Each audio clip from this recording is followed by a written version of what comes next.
Hello बच्चों, कैसे हैं आप सभी। उम्मीद करता हूं बहुत अच्छे हैं और पढ़ाई को अच्छे से कंटिन्यू भी कर रहे हैं। आज हम एक नए टॉपिक को डिस्कस करेंगे बच्चों। ये चैप्टर का ऑलमोस्ट सेकंड लास्ट टॉपिक है, जो कि संधारित्र में संचित ऊर्जा का। संधारित्र में संचित ऊर्जा का मतलब क्या हुआ, पहले इस चीज़ को समझेंगे, फिर इसका एक छोटा सा डेरिवेशन है उसको फॉलो करेंगे। डेरिवेशन को हमेशा से मेरे को पता है आपको बहुत अच्छे से याद हो जाता है, एग्ज़ाम में आने के चांसेस भी बनते हैं कि इसका डेरिवेशन पूछा जाए। तो सबसे पहले हम ये समझते हैं कि संधारित्र में संचित ऊर्जा मतलब ऊर्जा संचित हुई कैसे और कहाँ वो संचित हो रही है। तो आप सभी को पता है कि संधारित्र के अंदर दो प्लेटें होती हैं बच्चों, दो प्लेटें होती हैं, सभी को पता है। एक पॉजिटिव बैटरी के टर्मिनल से कनेक्टेड होती है और एक नेगेटिव बैटरी के टर्मिनल से कनेक्टेड होती है, ये भी पता होगा। यहाँ पर हम प्लस बना देते हैं, है ना, और यहाँ पर हम माइनस बना देते हैं, ऐसा। तो आपको पता होगा कि जो प्लस वाली प्लेट होगी वो हम बोलेंगे धनावेशित प्लेट है, उच्च विभव पर होगी। कौन से विभव पर होगी? उच्च विभव पर। ऐसे ही ये जो माइनस वाली प्लेट है ना बच्चों, इस माइनस वाली प्लेट को हम बोलेंगे निम्न विभव पर है। कौन से विभव पर है? निम्न विभव पर है। अब मेरी बात को थोड़ा सा समझिएगा कि अगर कुछ ऐसा हो कि यहाँ से कोई आवेश, समझना, यहाँ से कोई आवेश dq को हम निम्न विभव से कहाँ की ओर लाने की कोशिश कर रहे हैं? उच्च विभव की ओर लाने की कोशिश कर रहे हैं। तो क्या होगा वो समझना।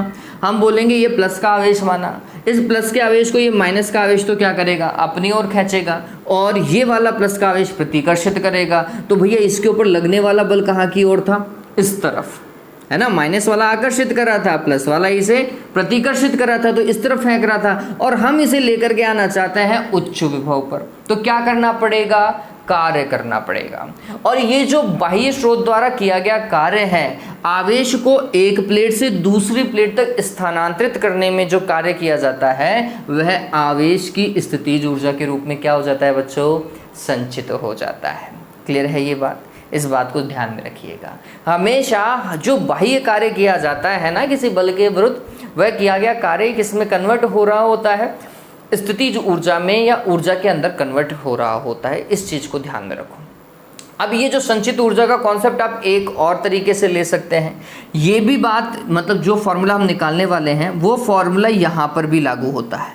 मान लीजिए ये कोई चालक है और इस चालक को हमें आवेशित करना है। आवेशित करना है तो क्या किया भाई? हमने इसे एक प्लस का आवेश दे दिया। ठीक है, मान लो कि हमने इसे एक प्लस का आवेश दिया। अब जब आप दूसरा प्लस का आवेश लेकर के आ रहे हो, तो ये वाला प्लस का आवेश इस पहले से मौजूद प्लस के आवेश के कारण क्या होता है? प्रतिकर्षित होता है। आपको क्या करना पड़ता है? बाह्य कार्य करना पड़ता है। आपने ये वाला आवेश यहाँ पर बैठा दिया भैया। अब आप एक और प्लस का आवेश इसे देना चाहते हो, तो अब इस प्लस के आवेश को ये दोनों आवेश क्या करेंगे? प्रतिकर्षित करेंगे। आपने और बाह्य कार्य किया और इसको यहाँ पर लेकर के आ गए। ठीक है, तो किसी चालक को भी आवेशित करने के लिए भी क्या किया जाता है? बाह्य स्रोत द्वारा कार्य किया जाता है, और जितना कार्य किया जाता है वह कार्य ही इसकी ऊर्जा के रूप में संचित हो जाता है। चालक में संचित ऊर्जा और संधारित्र में संचित ऊर्जा का फॉर्मूला एक ही है, हाफ CV² या हाफ QV। वो अपन फॉर्मूला बना लेंगे, लेकिन ध्यान में रखना सेम कॉन्सेप्ट यहाँ पर है कि किसी संधारित्र के अंदर उसकी निम्न विभव वाली प्लेट से उच्च विभव वाली प्लेट तक आवेश को स्थानांतरित करने में जो कार्य किया जाता है बाह्य स्रोत द्वारा, वही आवेश की स्थितिज ऊर्जा के रूप में क्या हो जाता है बच्चों? संचित हो जाता है। ये प्रोसेस भी ध्यान में रखिए कि आप पूरा का पूरा आवेश यहाँ से यहाँ ट्रांसफर एक बार में नहीं कर सकते हैं। आवेशन की प्रक्रिया क्या होती है बच्चों? चरणबद्ध होती है। पहले एक छोटा टुकड़ा जाएगा, फिर छोटा टुकड़ा जाएगा, फिर छोटा टुकड़ा जाएगा। ऐसे धीरे धीरे धीरे धीरे करते हुए ये प्लेट क्या हो जाएगी? पूरी आवेशित हो जाएगी, और ये माइनस की चार्ज हो जाएगी। ये प्लस की चार्ज हो जाएगी और ये माइनस की चार्ज हो जाएगी। मेरी बात को समझे क्या बच्चों?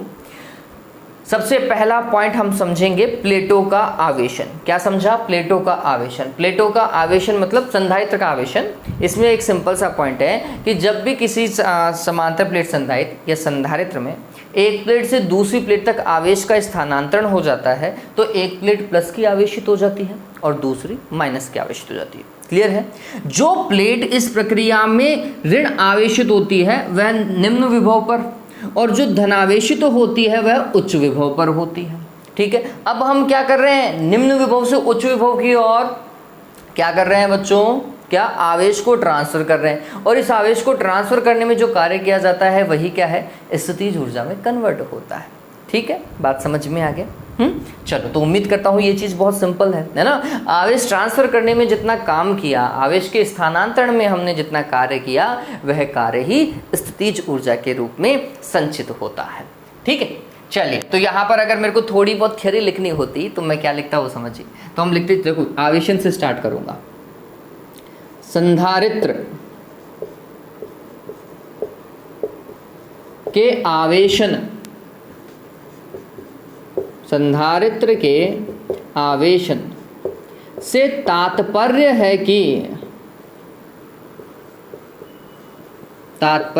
कि उसकी एक प्लेट से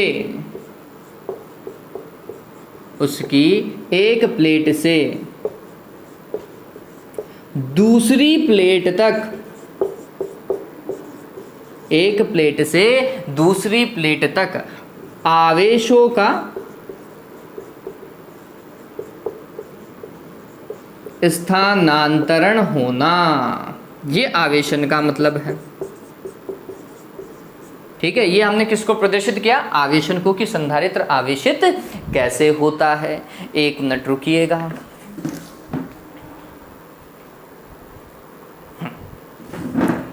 ठीक है, चलिए अब आगे देखो। अब हम बात कर रहे हैं वही उच्च और निम्न विभव की। इसी क्रम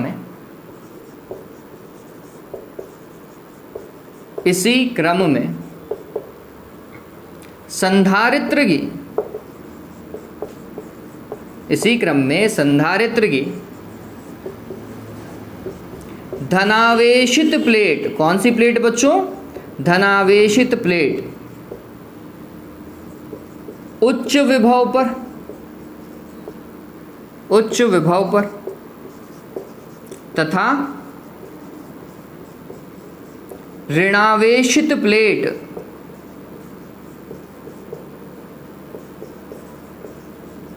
निम्न विभव पर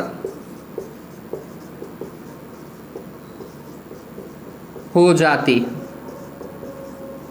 ठीक है, बता दिया कि प्लस वाली जो चार्ज वाली प्लेट थी उसे हम क्या बोलेंगे, उच्च विभव वाली प्लेट, और जो माइनस वाली चार्ज वाली प्लेट थी उसे हम निम्न विभव वाली प्लेट बोलेंगे। ठीक है, ओके। जब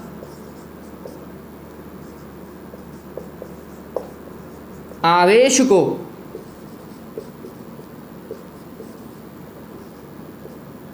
निम्न विभव वाली प्लेट से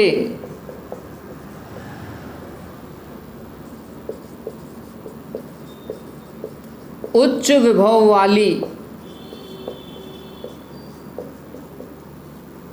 प्लेट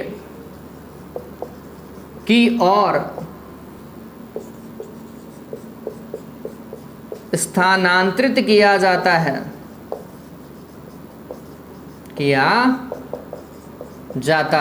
तो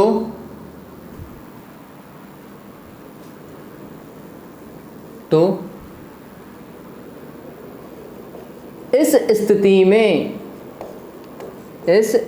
में बाह्य स्रोत द्वारा किया गया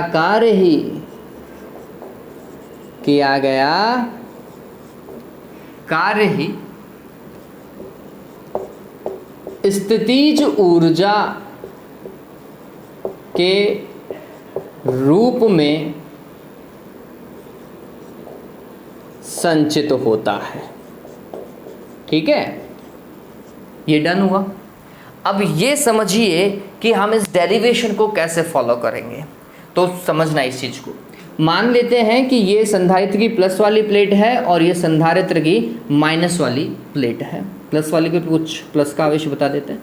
3 4 5 6, 1 2 3 4 5 6। तो किसी समय इसकी धनात्मक प्लेट पर आवेश था प्लस का Q और ऋणात्मक प्लेट पर आवेश था माइनस का, किसी समय, ठीक है।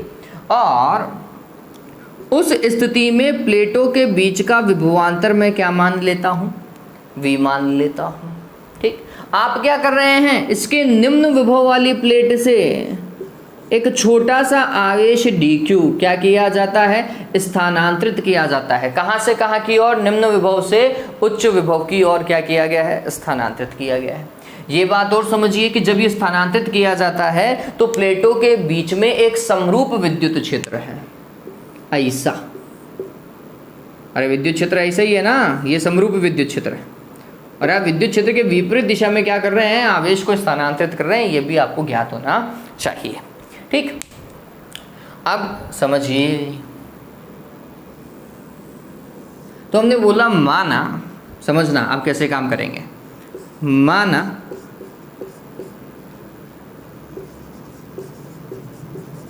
किसी समय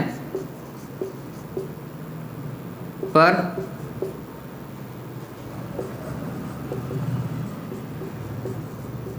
संधारित्र की धनात्मक प्लेट पर आवेश स्मॉल q तथा प्लेटों के मध्य विभवांतर V है, तो है ना, अगर विभवांतर V है तो भाई आपको पता होगा C का फॉर्मूला क्या होता है, C is equals to Q divided by V। लिख सकता हूँ क्या, लिख सकता हूँ। तो ऐसे ही V का फॉर्मूला क्या आ जाएगा, यहाँ से V का फॉर्मूला आएगा Q डिवाइडेड बाय C, क्योंकि ये संधारित्र की धारिता थी C।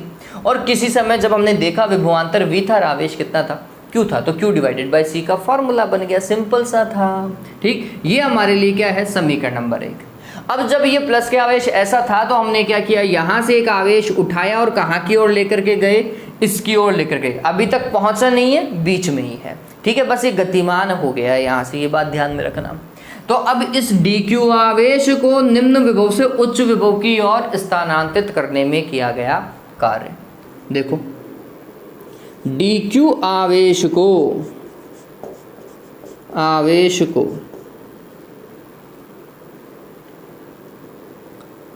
स्थानांतरित करने में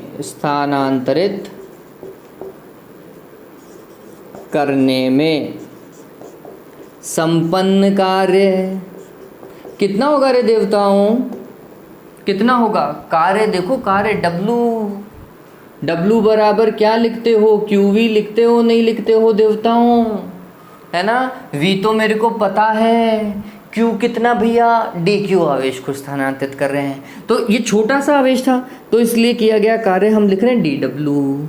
और V तो ऐसा का ऐसा, Q की जगह क्या लिखूं बच्चों, dq लिख दूं क्या, इसी को तो स्थानांतरित कर रहे हैं, Q इंटू वी होना चाहिए। Q क्या, जिसको स्थानांतरित कर रहे हो, तो हम dq को स्थानांतरित कर रहे थे। उस समय विभवांतर कितना v था, हो गया काम। v कितना है, q डिवाइडेड बाय c है, तो dw बराबर q डिवाइडेड बाय c, और यहाँ पर क्या आ गया बच्चों, dq। ये कार्य मात्र dq आवेश को स्थानांतरित करने में है, ठीक है। अब क्या पूरा आवेश ही स्मॉल q था, नहीं भैया, बहुत सारा आवेश देना अभी भी बाकी है, इसे पूरा आवेशित करना बाकी है। हमने माना कि इस संधारित्र को max to max capital Q आवेश दे सकते हैं। कितना आवेश दे सकते हैं, कैपिटल Q आवेश दे सकते हैं, ठीक। तो अब हमें कैपिटल Q आवेश को देने में किया गया कार्य ज्ञात करना पड़ेगा, ठीक है। तो वो कैसे ज्ञात करेंगे वो समझिए, उसका तरीका समझिए। अतः कैपिटल Q आवेश को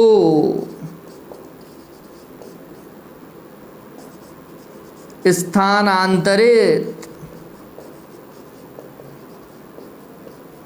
करने में संपन्न कार्य कितना होगा। देखो बहुत सिंपल सा तरीका है। अब आप पूरे आवेश को कर रहे हो ना, तो आप क्या करो, लिमिट लगाओ। हमने बोला एक लिमिट लगाते हैं, समझो यहाँ पर एक बार समझ लो। हमने बोला प्रारंभ में कोई आवेश नहीं था, मतलब अभी तक आवेश का स्थानांतरण चालू हुआ नहीं है, तो ना ही कोई प्लेट प्लस की ना ही कोई प्लेट माइनस की। ठीक है, तो शुरुआत में कितना 0, और हमें कहाँ तक उसे आवेशित करना है, कैपिटल क्यू तक उसे आवेशित करना है। हो गया काम, हो गया, और कुछ नहीं करना था। 0 से लेकर कहाँ तक, कैपिटल क्यू तक हमें उसे आवेशित करना था। ध्यान में रखना, इस तरीके से किया जाएगा। तो ये तरीका ध्यान में रखिएगा, ठीक है। तो ये क्या लिखा जाएगा वो देखिए, समाकलन यहाँ पे dw, और यहाँ पर कहाँ से लेकर कहाँ तक, 0 से लेकर कैपिटल Q आवेश दिया हमने उसको, और Q divided by C dq। बताओ कर सकता हूँ नहीं कर सकता हूँ? C तो नियतांक है, धारिता है, ठीक है, तो ये तो बाहर निकल जाएगी, और Q dq समाकलन वाला भाग है, x dx की तरह सॉल्व हो जाएगा। x dx सॉल्व करना आता है ना, आता है आप सभी को? चलिए सॉल्व कर लेते हैं। एक बार के लिए इसको उतार लीजिए या फिर स्क्रीनशॉट ले लीजिए। चलिए जल्दी से स्क्रीनशॉट ले लीजिए।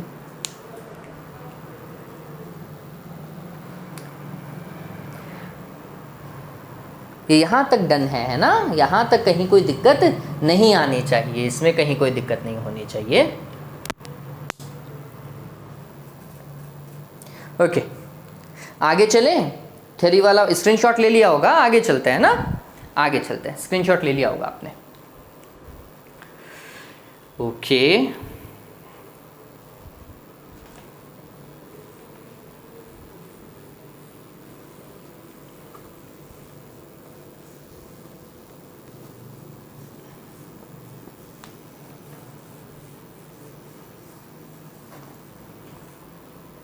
देखो इस चीज को देखिए, तो इसको dw का अगर समाकलन करेंगे तो आएगा w, ये तो क्लियर है। c नियतांक था, बाहर निकाला तो 1/c, 0 से लेकर कैपिटल Q, Q dq। अब जिन बच्चों को अभी भी समाकलन नहीं पता है, एक फॉर्मेट बता देता हूँ। x की घात n और dx क्या होता है भैया? ये जो घात है ना वो एक बढ़ जाती है और उतनी ही घात का भाग लग जाता है, और यहाँ पर प्लस c आ जाता है। हम जो समाकलन करेंगे उसमें प्लस c नहीं आएगा, क्योंकि ये फिक्स्ड वैल्यू के बीच में काम हो रहा है, ठीक है। तो यहाँ पर अगर आप देखोगे x की जगह q आ रहा है, ठीक है, और घात n की जगह 1 है, तो फिर इसका समाकलन करेंगे तो क्या होगा बच्चों, 1/c ऐसा का ऐसा। फिर चूंकि समाकलन कर रहे हैं तो समाकलन का ये निशान हट जाना चाहिए, एक ब्रैकेट बना दीजिएगा। फिर q की घात देखो, q की घात 1 थी, इसमें 1 और जोड़ दो, और नीचे इतनी ही घात का भाग लग जाना चाहिए। कहाँ से लेकर कहाँ तक, 0 से लेकर कैपिटल Q तक, ठीक है। अब देखो यहाँ पर आगे, ये तो 2 हो जाएगा, 2 एक नियत मान है, बाहर निकाल लो, तो 1/2c। अंदर आप देखोगे तो Q और उसका स्क्वायर, कहाँ से लेकर कहाँ तक, 0 से लेकर कैपिटल Q तक। सॉल्व किया गया इसे, तो स्मॉल q की जगह कैपिटल Q रखो पहली बार, तो ये हो जाएगा कैपिटल Q का स्क्वायर, फिर बीच में माइनस का चिन्ह, फिर स्मॉल q की जगह 0 रखो, तो 0 का स्क्वायर तो 0 होता है, आप सभी को पता होगा, तो ये तो हट गया। Upper limit minus lower limit बोलते हैं इसको, पहले तो रखो अपर लिमिट की वैल्यू, फिर रखो लोअर लिमिट की वैल्यू, ठीक है। फाइनली फॉर्मेट कितना बैठा देता हूँ, w = q² divided by 2c, ठीक है। यही किया गया कार्य किसके रूप में, स्थितिज ऊर्जा के रूप में संचित होता है। ये स्थितिज ऊर्जा कहाँ होती है भाई, संधारित्र में। तो हम बोलते हैं संधारित्र की प्लेटों के बीच में जो समरूप विद्युत क्षेत्र होता है ना, वहां संचित होती है। कहाँ संचित होती है, संधारित्र की प्लेटों के मध्य उपस्थित विद्युत क्षेत्र में वैद्युत स्थितिज ऊर्जा के रूप में संचित होती है। इस लाइन को लिखना आवश्यक है, ठीक है। तो हम ये लाइन भी उतारेंगे, इंपॉर्टेंट है भैया, भाग है इसका।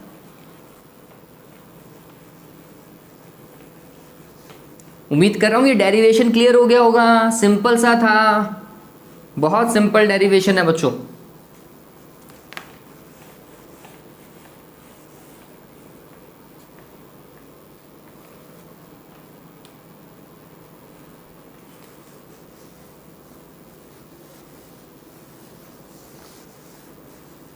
देखो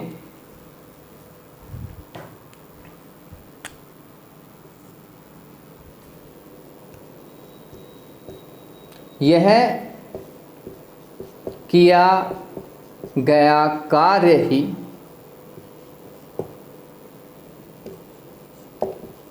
संधारित्र की प्लेटों के मध्य उपस्थित समरूप विद्युत क्षेत्र में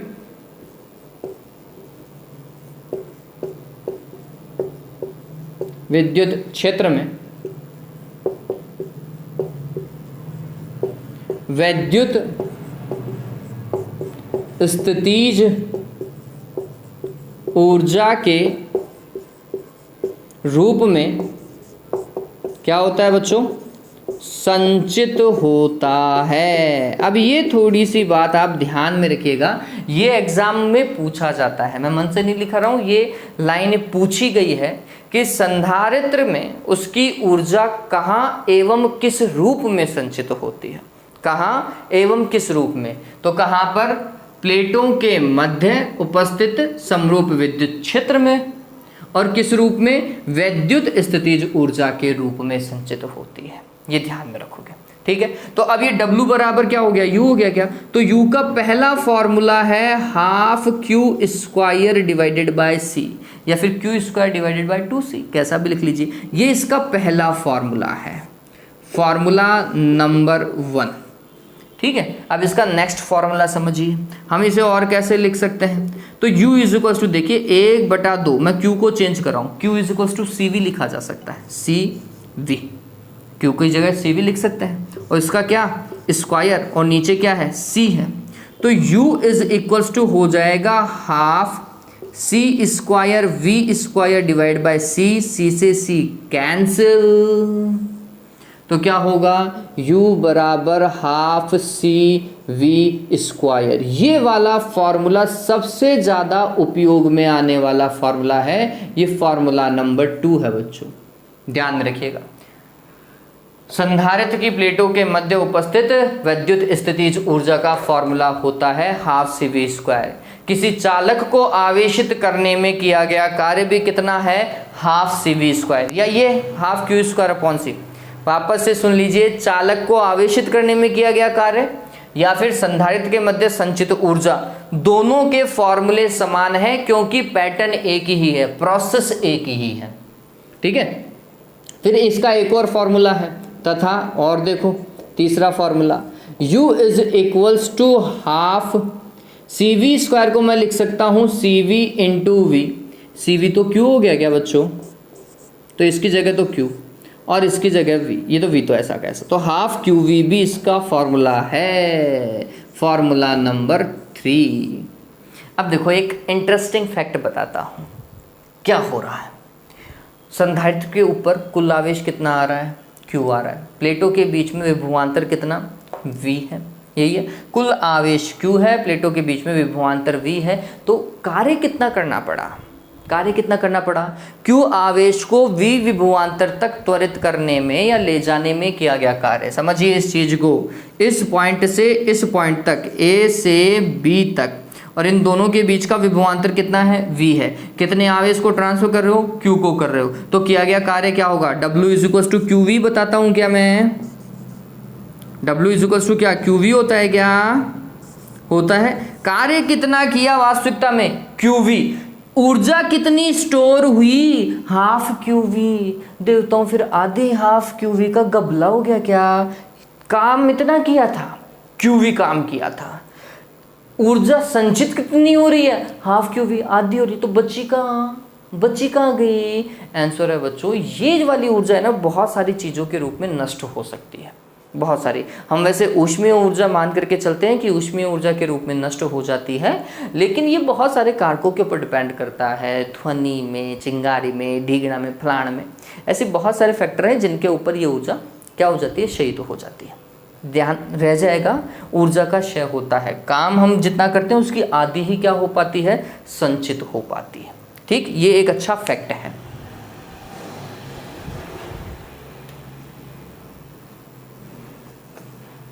तो ये दिमाग में रह जाएगा, ये बहुत इंपॉर्टेंट फॉर्मूलाज है, जल्दी से इन्हें उतारो, जल्दी से उतार लीजिए।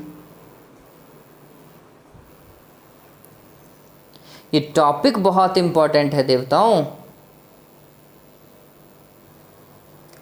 चलिए स्क्रीनशॉट ले लिया होगा, ये उम्मीद कर रहा हूँ। यहाँ तक क्लियर भी हो गया होगा, ये भी उम्मीद करते हुए चल रहा हूँ। देखो अब नेक्स्ट पार्ट पे चलते हैं। ये इतना डन है। इसी से रिलेटेड एक छोटा सा पॉइंट है, एकांक आयतन में संचित ऊर्जा मतलब ऊर्जा घनत्व। टॉपिक डाल लीजिए energy density. Energy density topic है हमारा। कोई सा भी फॉर्मूला ले लीजिए, इन तीनों में से कोई भी एक फॉर्मूला चूज कर लीजिए, ये आपके ऊपर डिपेंड करता है। और हम एनर्जी डेंसिटी की बात करते हैं। देखो ये जो ऊर्जा है वो संचित कहाँ हो रही है? विद्युत क्षेत्र में, है ना, विद्युत क्षेत्र में हो रही है ये ऊर्जा। और विद्युत क्षेत्र के एकांक आयतन में संचित ऊर्जा को ही ऊर्जा घनत्व कहते हैं। इसे विद्युत क्षेत्र का ऊर्जा घनत्व भी कहते हैं।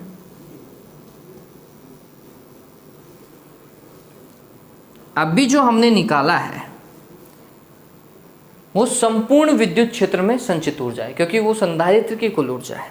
देखिए जो आपने फॉर्मूला लिखा ना हाफ CV², ये पूरे संधारित्र की ऊर्जा है बच्चों। अब हमें क्या करनी है, अगर संधारित्र का आयतन कितना है V है, तो V आयतन में संचित ऊर्जा समझिएगा। V आयतन में संचित ऊर्जा कितनी है? Capital U। तो एकांक आयतन में कितनी संचित होगी? U में किसका भाग लगाना पड़ेगा? आयतन का भाग लगाना पड़ेगा। यही एकांक आयतन में संचित ऊर्जा ही हम विद्युत क्षेत्र का ऊर्जा घनत्व कहते हैं। उसे क्या कहते हैं हम बच्चों? विद्युत क्षेत्र का ऊर्जा घनत्व। ये फैक्टर जो है आप बहुत जगह देखेंगे, और इसका फॉर्मूला भी कांस्टेंट ही है। कांस्टेंट मतलब एक ही फॉर्मूला है, कांस्टेंट का मतलब मेरा बस इतना ही था। ये V आयतन है, विभवांतर मत समझ लीजिएगा। आयतन क्या होता है? अनुप्रस्थ काट का क्षेत्रफल गुणा लंबाई चौड़ाई, जो भी तीसरी भुजा बच जाती है वो। अनुप्रस्थ काट का क्षेत्रफल A, और संधारित्र की प्लेटों के मध्य की दूरी कितनी? D। तो संधारित्र के लिए जो आयतन होगा ना बच्चों, उसका फॉर्मूला क्या है बच्चों? AD है। मेरी बात को समझ रहे हो क्या? ये तो प्लेटों का क्षेत्रफल A हो जाएगा, और A बोल रहा हूँ लंबाई गुणा चौड़ाई यहाँ आ गई। फिर ये जो एक विड्थ बच गई ना, ये D, ये इसको और इसको गुणा करने पर क्या आ जाएगा? संधारित्र का कुल आयतन आ जाएगा। ध्यान में रखना इस चीज को। तो हम लिखते हैं ऊर्जा घनत्व। नेक्स्ट टॉपिक हमारे पास में क्या है बच्चों? ऊर्जा घनत्व। ऊर्जा घनत्व को बोलेंगे एनर्जी डेंसिटी। Energy density. अब ये कैसे देखेंगे? तो हमने लास्ट वाले टॉपिक को क्लियर किया कि माना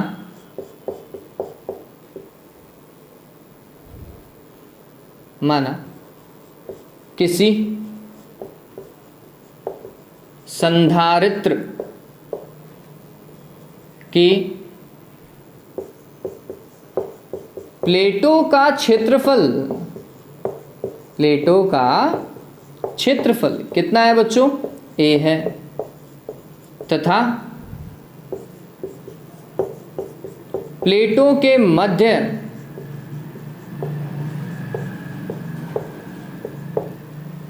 विद्युत क्षेत्र E है, वह दूरी, प्लेटों के मध्य की दूरी D है। अतः संधारित्र की प्लेटों के मध्य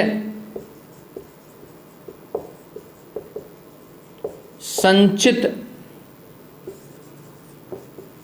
कुल ऊर्जा, या संधारित्र की प्लेटों के मध्य उपस्थित कुल आयतन में संचित ऊर्जा, जैसे भी आप लिखना चाहें। ठीक, ये कुल ऊर्जा है कितनी? हाफ CV² से मैं करने की कोशिश कर रहा हूं। आप अन्य फॉर्मूला भी लिख सकते हैं, half Q² divided by C से भी कर सकते हैं, कहीं कोई दिक्कत नहीं है। ठीक है, चलिए इस चीज़ को सॉल्व करते हैं। मैं समांतर प्लेट संधारित्र के लिए काम कर रहा हूँ सरलता के दृष्टिकोण से।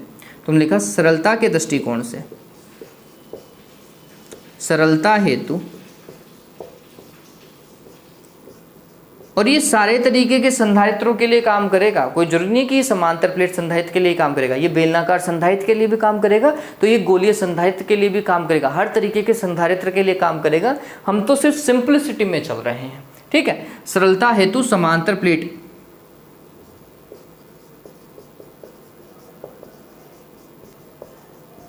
संधारित्र का उपयोग किया गया है। चलो काम करते हैं। तो समांतर प्लेट संधारित्र के लिए C का मान आप सभी को पता है, C इज इक्वल टू क्या, हाफ, अरे क्या होता है रे, epsilon not A divided by D, यही होता है क्या, ये C का मान, ठीक है। और V इज इक्वल टू क्या होता है बच्चों, ED होता है, नहीं होता, होता है। तो ED का क्या करूँ, स्क्वायर, क्योंकि V का स्क्वायर करना है मेरे को, तो ठीक है। चलिए इसे थोड़ा सा सॉल्व कीजिए। तो ये होगा half epsilon not A divided by D into E square और D स्क्वायर, D से D की रामायण खत्म हो गई। इसे थोड़ा सा रीअरेंज कर लेते हैं, आधा ऐसा का ऐसा, एप्सिलॉन नॉट ऐसा का ऐसा, इस E को मैं पहले लिख लेता हूँ, तो ये E स्क्वायर पहले, A बाद में, और एक D यहाँ बच गया था। ये गौर कीजिए, ये आयतन था क्या, आयतन था, और U में किसका भाग लगा दिया जाए, आयतन का। तो ये एकांक आयतन में संचित ऊर्जा हो गई क्या बच्चों, इसे ही विद्युत क्षेत्र का ऊर्जा घनत्व कहते हैं। क्या कहते हैं इसे, विद्युत क्षेत्र का ऊर्जा घनत्व। इस फॉर्मूले को मत बोलना, बहुत इंपॉर्टेंट फॉर्मूला है, बहुत ज़्यादा इंपॉर्टेंट फॉर्मूला है, ठीक है। इसे लिखा जाता है स्मॉल u से, ये स्मॉल u है, स्मॉल u को मैं ऐसा प्रदर्शित कर देता हूँ, ठीक है। u और एकांक आयतन के लिए ऐसा v लगा देते हैं। ये क्या है, half epsilon not E square, और इसे ही क्या कहा जाता है बच्चों, विद्युत क्षेत्र का ऊर्जा घनत्व। विद्युत क्षेत्र का ऊर्जा घनत्व या फिर एकांक आयतन में संचित ऊर्जा, ठीक है। विद्युत क्षेत्र के एकांक आयतन में संचित ऊर्जा ही क्या कहलाती है, विद्युत क्षेत्र का ऊर्जा घनत्व कहलाती है। इस फॉर्मूले को ध्यान में रखिएगा। इस फॉर्मूले का एक रूप और आपने कहीं पढ़ा होगा, अभी तक मैंने नहीं पढ़ा है क्योंकि इससे पहले अपने सिलेबस में आया नहीं, लेकिन अगर आप कहीं और से भी तैयारी कर रहे हैं तो शायद आपने ये फॉर्मेट भी पढ़ रखा होगा। E बराबर sigma divided by epsilon not होता है नहीं होता। तो यहाँ पर मैं रखूँ तो ये sigma square divided by epsilon not का स्क्वायर हो जाएगा क्या, E स्क्वायर करना है ना मेरे को, तो स्क्वायर करो, ये तो कैंसिल हो गया। तो half sigma square divided by epsilon not भी इसी का ही एक भाग है, या तो ये या फिर ये। जिस स्थान पे ये दिया हुआ है यहाँ से काम करो, जिस स्थान पे ये दिया हुआ है यहाँ से काम करो, ठीक है। लेकिन अपन को तो अभी यहीं तक ही रहना है, यहीं तक ही रहना है, ध्यान में रखिएगा, इससे आगे नहीं बढ़ेंगे। डन हो गया क्या, हैं, डन हुआ, चलो और क्लियर हो जाएगा, और क्लियर हो जाएगा। अभी न्यूमेरिकल कर लेंगे ना, एक आध छोटे छोटे से न्यूमेरिकल कर लेंगे और क्लियर हो जाएगा। उतारो जल्दी से, इस चीज को उतार लीजिए।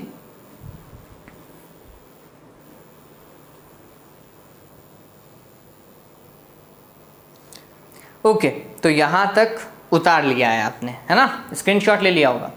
अब इस पॉइंट के ऊपर एक न्यूमेरिकल है हमारी बुक में, उस न्यूमेरिकल को डिस्कस करते हैं, उससे भी हमारी चीज़ें कुछ और क्लियर होती हुई आपको नजर आएंगी। न्यूमेरिकल ये आपकी बुक का अंतिम न्यूमेरिकल है, लास्ट का न्यूमेरिकल, और एक अच्छा न्यूमेरिकल है, सिंपल सा है, एक अच्छा न्यूमेरिकल है।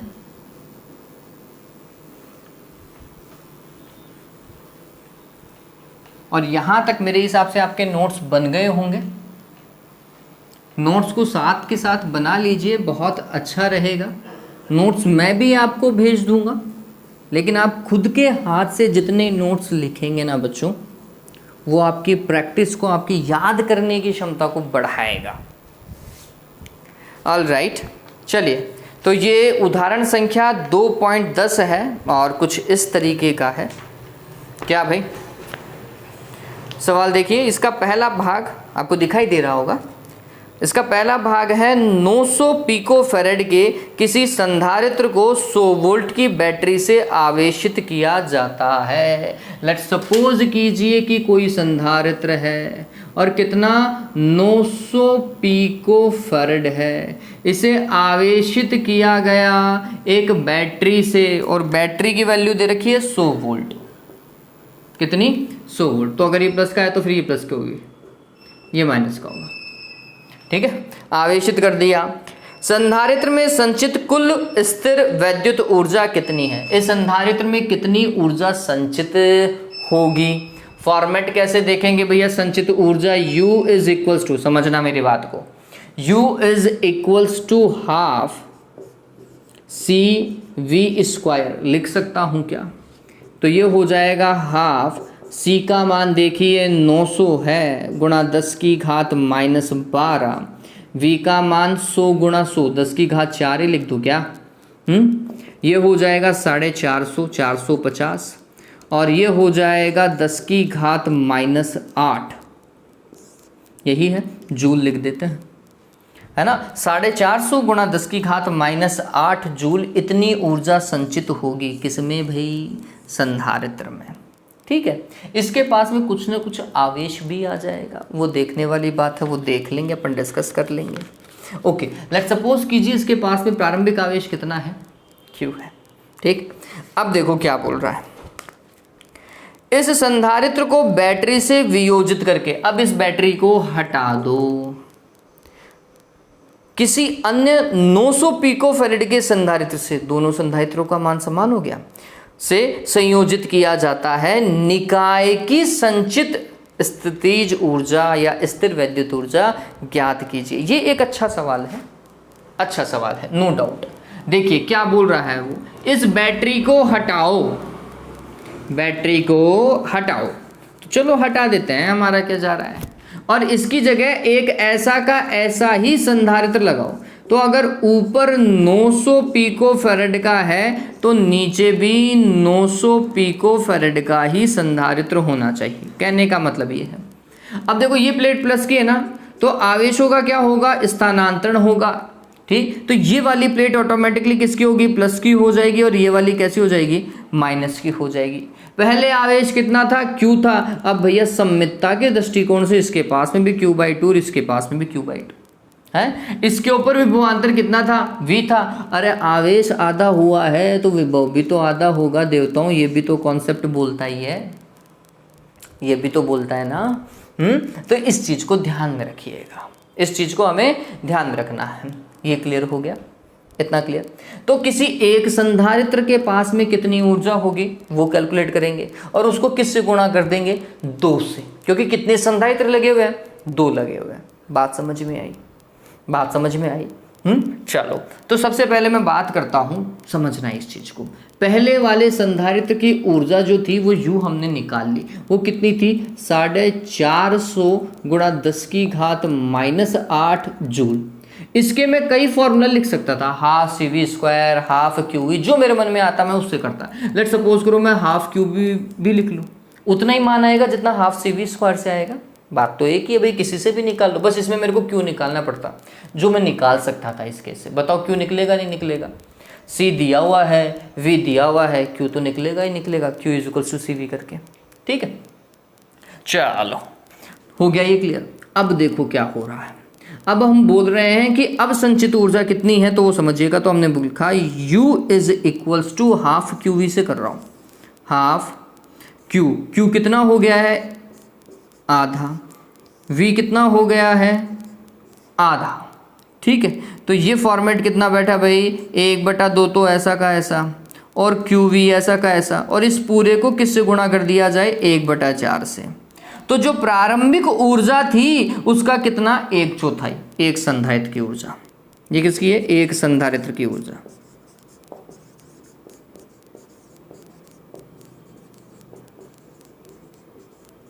किसकी ऊर्जा है? ये एक संधारित्र की ऊर्जा है।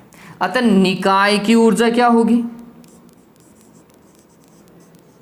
निकाय की ऊर्जा,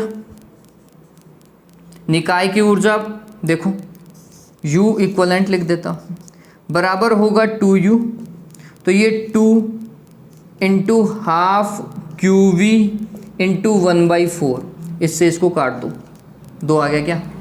हाफ QV का मान देखो कितना है, हाफ QV हमें पता ही है। अरे CV² से निकालो या हाफ QV से निकालो, बात तो एक है ना।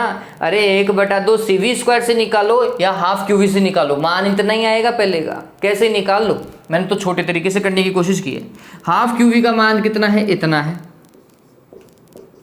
गुणा 10 की घात कितना? -8, और इसको किससे गुणा कर दो, 1/2 से। कितना आएगा रे, ये 2, ये 2, ये 5, गुणा 10 की घात -8 जूल। इतना गौर करो, पहले एक संधारित्र की ऊर्जा ही इतनी थी और अब दोनों संधारित्रों को जोड़ दिया, फिर भी ऊर्जा उसकी आधी है। आधी ऊर्जा कहाँ गई, क्या बताया था, ऊष्मा के रूप में। किसके रूप में, ऊष्मा के रूप में। क्यों भैया, ऐसा क्यों हुआ, क्योंकि जब आवेशों का स्थानांतरण हो रहा था तो ये बेचारा ये तार भी तो गर्म हो रहा होगा, नहीं हो रहा होगा, ठीक है। इनसे रिलेटेड विद्युत क्षेत्र भी चेंज हो रहा होगा, क्लियर है। इसके अंदर का विद्युत, अरे आवेश चेंज हो रहा है, विद्युत क्षेत्र भी पूरी रामायण चेंज हो जाएगी। आवेश घनत्व चेंज हो रहा है, ठीक है, विद्युत क्षेत्र भी क्या होगा, चेंज होगा। विद्युत क्षेत्र चेंज होने से बच्चों विद्युत चुंबकीय तरंगें निकलती हुई दिखाई देंगी, ठीक है। तो विद्युत चुंबकीय विकिरणों के रूप में, किसके रूप में, विद्युत चुंबकीय विकिरणों के रूप में या फिर ऊष्मा के रूप में ये आधी ऊर्जा नष्ट हो गई। ये बात और ध्यान रखना। हालांकि एग्जाम में लिखने की आवश्यकता नहीं है, लेकिन अगर कभी एक्सटर्नल जो आए, जो प्रैक्टिकल लेने आए, वो पूछ लेते हैं ऐसे सवाल कि आवेशित करने में हम काम जो करते हैं उसका आधा ही संचित होता है, आधी ऊर्जा कहाँ गई। तो उनको बताइएगा कि सर जब भी आवेश ट्रांसफ़र होता है तो जिस वायर से होता हुआ वो ट्रांसफ़र होगा वहाँ कुछ देर के लिए अस्थायी धारा बहेगी। इसके कारण तार गर्म होता है और ऊष्मा के रूप में कुछ ऊर्जा का ह्रास हो जाता है। यह भी संभव है कि चिंगारी के रूप में या विद्युत स्फुलिंग के रूप में भी कुछ ऊर्जा का ह्रास हो। यह भी संभव है कि विद्युत चुंबकीय विकिरणों के रूप में भी कुछ ऊर्जा का ह्रास हो। आप सारे फैक्टर खोल करके रख दो। ध्वनि के रूप में भी ऊर्जा का ह्रास हो सकता है। आप देखते हो ना, कई बार ट्रांसफार्मर से ऐसी आवाज़ निकलती है। ऊर्जा का ट्रांसफर हो रहा होगा, आवेशों का ट्रांसफर हो रहा होगा, इस कारण ध्वनि के रूप में भी ऊर्जा का ह्रास हो सकता है, ठीक है। ऐसे नहीं बोल रहा हूँ, ये बहुत सारी किताबों में मैं आपको दिखा सकता हूँ। तो बहुत सारे तरीके हैं, बहुत सारे हैं। ऊष्मा के रूप में हो सकता है, विद्युत चुंबकीय विकिरणों के रूप में हो सकता है, विद्युत स्फुलिंग के रूप में हो सकता है, ध्वनि के रूप में हो सकता है, चिंगारी के रूप में हो सकता है। मेन जो आपको याद रखना है वो क्या है, इसका ह्रास ऊष्मा के रूप में और विद्युत चुंबकीय विकिरणों के रूप में हो सकता है। ये दो याद रख लो, बचे हुए याद रख सको, वेल एंड गुड, नहीं तो कोई दिक्कत नहीं है, ठीक है। चलिए आज के लिए मेरे हिसाब से इतना डन होगा।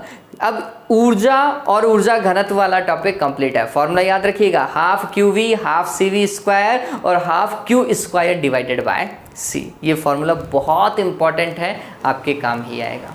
वीडियो पसंद आए तो प्लीज़ लाइक शेयर और सब्सक्राइब कर दीजिएगा चैनल को। Have a good day, take care.